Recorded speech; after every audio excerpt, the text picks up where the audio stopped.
एक समय की बात है। एक गांव था वंशीपुर। उस गांव में एक मूर्तिकार रहता था।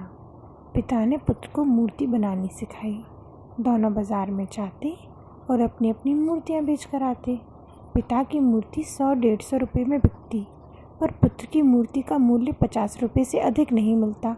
बाजार से लौटने पर पुत्र को पास बैठाकर पिता उसकी मूर्तियों में हो रही गलतियों को समझाता और अगले दिन उन गलतियों को ठीक करने के लिए कहता। ऐसा करते करते सालों गुजर गए। पुत्र समझदार था। वह पिता की बातें ध्यान से सुनता और अपनी गलतियों में सुधार लाने का प्रयास भी करता। कुछ समय बाद उसकी मूर्तियाँ भी 150 रुपये में बिकने लगीं। पिता अब भी उसे समझाता तथा मूर्तियों में होने वाली गलतियों की ओर ध्यान खींचता। पुत्र ने और भी ध्यान दिया तो कला और भी निखर गई। पुत्र की मूर्तियाँ अब 500-500 रुपये में बिकने लगी।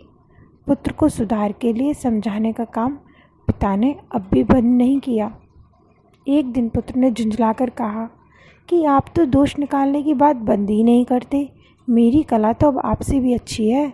मुझे अब 500 रुपये मिलते हैं जबकि आपको केवल 200 रुपये ही मिलते हैं।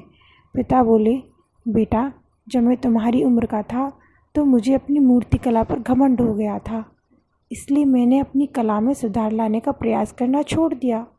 तब से मेरी प्रगति रुक गई है और मैं 200 रुपये से अधिक की मूल्य की मूर्ति नहीं बना पाता।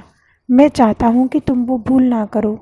अपनी गलतियों को देखने और सुधारने का काम सदा जारी रखो ताकि बहुमूल्य मूर्ति बनाने वाले श्रेष्ठ कलाकारों की श्रेणी में तुम पहुँच सको। इस तरह आज की कहानी से हमें ये शिक्षा मिलती है कि हमें हमारी त्रुटियों की ओर ध्यान देना चाहिए और उन्हें लगातार सुधारने का प्रयास करते रहना चाहिए। कभी रुकना नहीं चाहिए ताकि हमारी कला में, हमारे कार्य में दिनों दिन निखार आता रहे।